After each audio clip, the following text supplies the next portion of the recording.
This is the Scorpio full moon reading for Capricorn. Capricorn, what needs to be released under this Scorpio full moon? What is in the way of you manifesting your highest good? You already work very hard. You're very diligent and determined. But how could you be intentionally utilizing this universal energy to help you manifest your highest good? So right now what I'm doing, I'm pulling from the astrology deck. The astrology deck pretty much gives me insight and intel into the situation at hand. And then from there, we pull from the chakra deck, which talks about like which part of your life is being influenced. So Capricorn, what's coming up for you? What's on your mind? What is it that you're focused on? What are you thinking about? How are you feeling with all of this emotion? You're not assigned that rules emotions.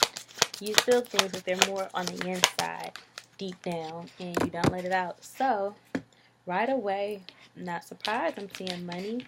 Capricorn is a sign that rules money and generational wealth and legacy and ownership and getting that bag in business. So I am seeing off the cusp, Capricorn, that there is so much money available to you, but that you have to be flexible about how it manifests. I know you guys are used to like go, go, go, go, gadget, go. Go, go, go, go, gadget, go. Hard work alone is admirable, but for the type of money that you want to manifest, there's going to be certain spiritual practices called into play. So right now, the first card that we have is Vesta. In astrology, the Vesta placements in our birth chart is our High Priestess energy. And it's the energy of where we house our magic and our divinity, our sacred sexuality, and our spiritual center. So I'm seeing Capricorn. There is money available to you when you allow yourself to feel and operate from your highest self. And I ain't talking about just no hard work. I'm talking about your spirit work, being grounded in mind, body, and spirit.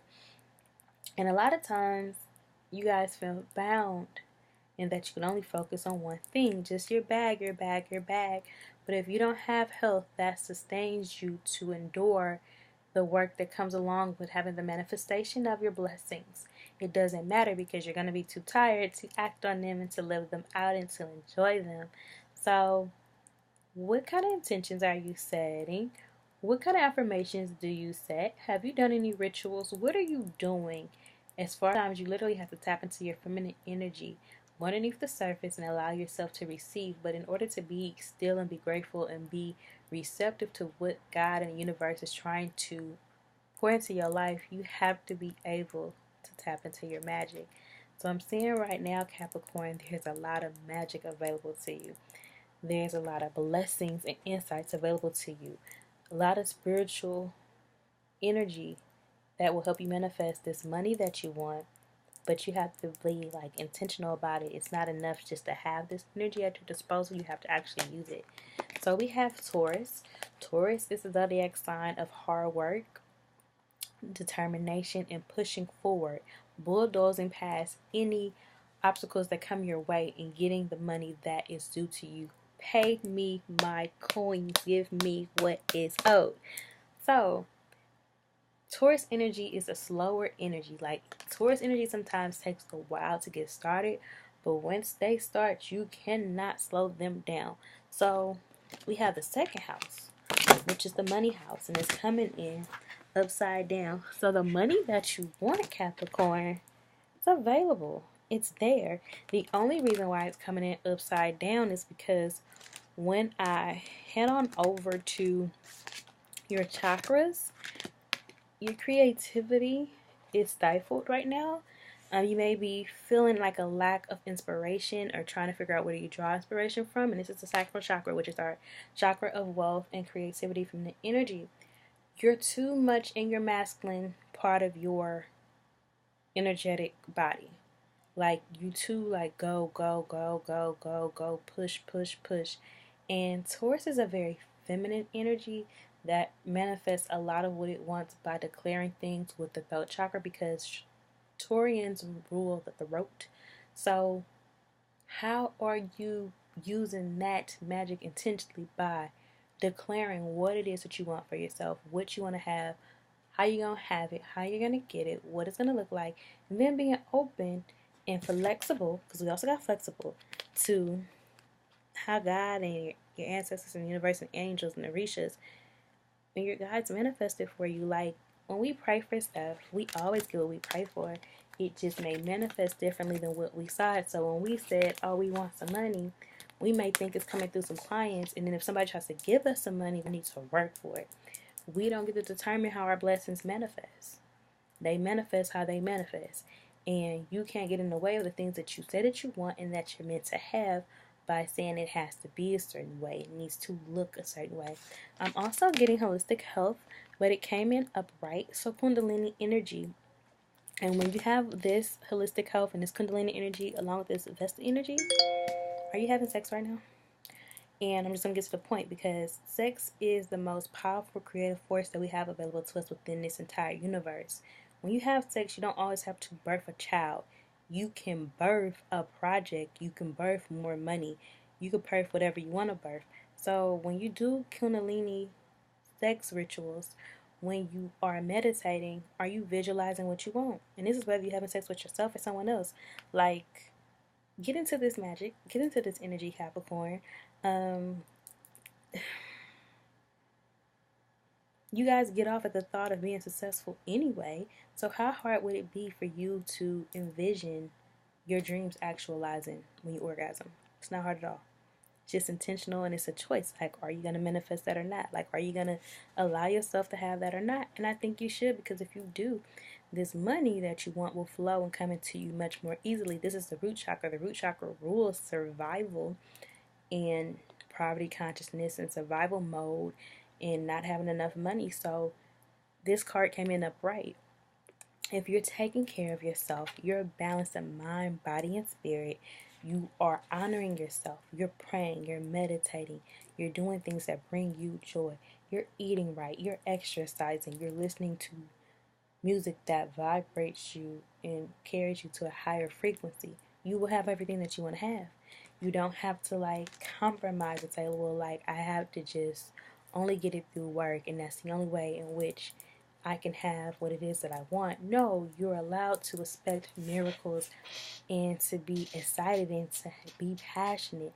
And there's a lot of creativity available to you that will help you go about manifesting and getting your bag, because you now are tapped into the sacral chakra and this creative energy that's available to you, because you're allowing yourself to be flexible about how it manifests.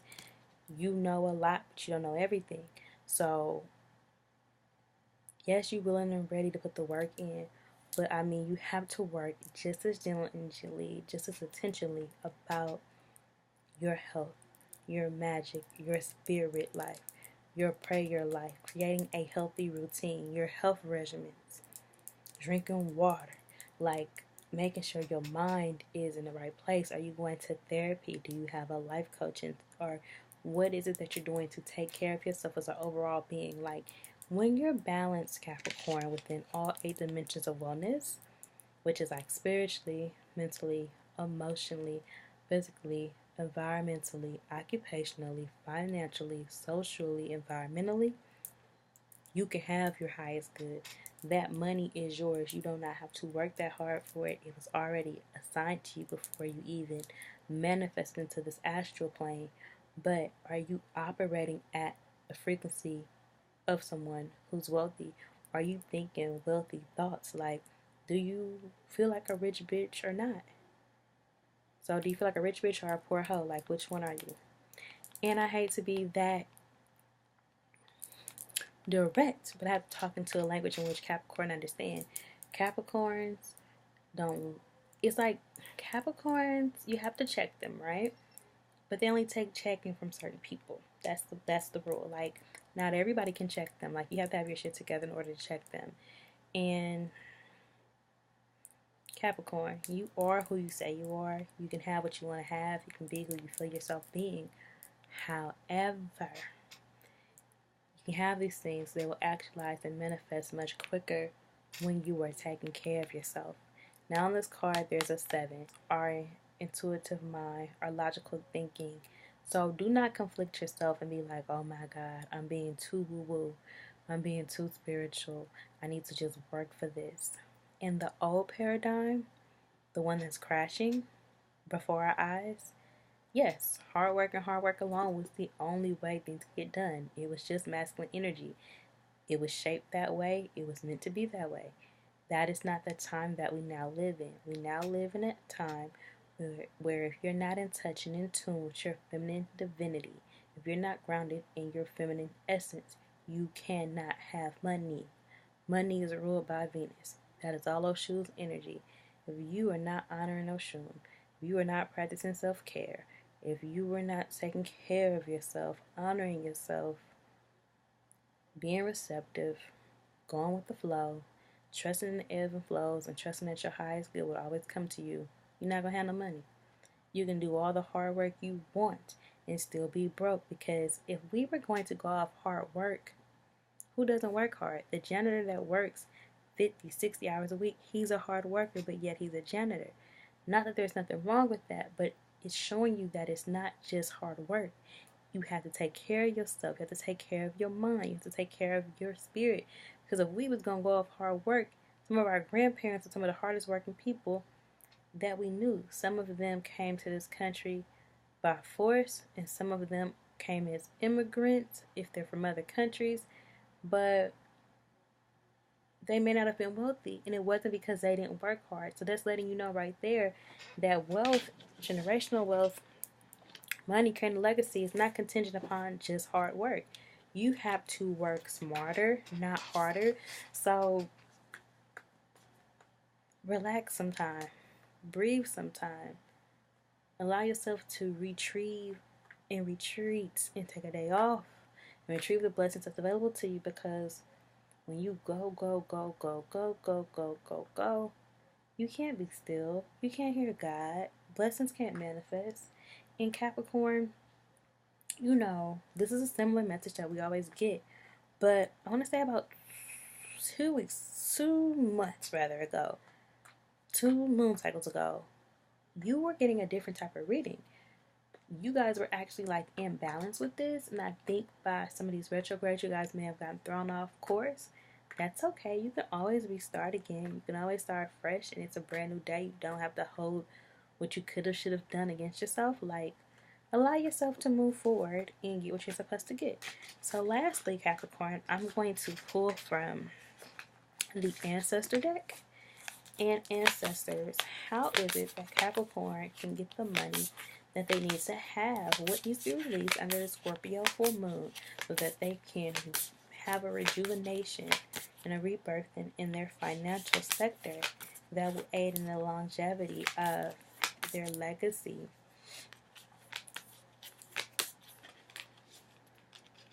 Okay, Capricorn, 2 cards came out for you under this Ancestor deck. Let's see what we have. Now, the Ancestor deck is a deck that is really new to me, and it's also a larger deck. So if I use the deck to commune with your ancestors, which I do sometimes, I do it directly, and sometimes I use a deck. If I use a deck, I actually refer to the book because it's such a rich and powerful message that I don't want to skip anything. So I'm going to start with the middle world. So the first card that came up for you is the middle world. And the middle world came in upside down. Now, there's no such thing as a negative card. We don't believe in that. This just means that there's healing that's needed, and this is going to tell you what area is needed to heal. I'm going to start with the essence, and that's the overview of the card. The middle world is the realm of day-to-day reality, the playground of the living. It is the present moment where everything is happening. Yet the middle world is created by the future, not only the past, and it is a mirror of the invisible realms. When things aren't right in the middle world, heaven and earth support everything. No, I'm sorry. When things are right in the middle world, heaven and earth support everything. When things are not right, heaven and earth must be brought into order as well. So, the medicine. Do not try to correct on earth what needs to be corrected in the heavens. The resources to support the change and endeavor you are considering are not readily available to you yet, so it's important for you to help and ask for the help and receive the help of the invisible realms from the helpers in the upper world for now. Wait. So the kind of money that you would like to manifest, that is on its way available to you. It's going to come. It's going to come to fruition. You have to have a certain type of prayer life. You have to have a certain kind of level of spiritual disciplines and habitual habits. And you have to allow Spirit to work on your behalf and advocate for you, because where you're at right now in your finances, your old method worked to get you there, right? But this new level is calling for a newer you. The other card that came out is Soul Revival. Soul Revival is a practice that helps you recover a part of yourself, your energy, your enthusiasm, your innocence that you have lost. At first, we'll use Soul Retrieval, and I don't know why I'm saying revival, but get revived in your soul so you can retrieve this bag. At first, we'll use soul retrieval to recover from our hurts and heal our childhood wounds. Later, we learn to journey to recover our original nature, that self that never left the Garden of Eden, who still speaks to the rivers, to the trees, and to God. When we return to Eden, we are whole again. The invitation. You are no longer fragmented. You are one with creation. You have healed the course and the cause of your pain. So do not dwell on it any longer. Really, it's true. If you're still hovering over an old wound, find a new flight path. Do not be distracted with little stuff you've already mastered. Go for the big one, the journey back to Eden. So, as you ascend on this spiritual journey, as you heal yourself and put yourself first over your bag, you prioritize your health. There's so much blessings await you, ready to manifest, and it's okay. It's safe. Go ahead and act on it. And you may not be able to rely on man, or you may be reluctant to rely on man, but trust and believe that you can rely on God. So, Capricorn, that is it for your Scorpio full moon reading.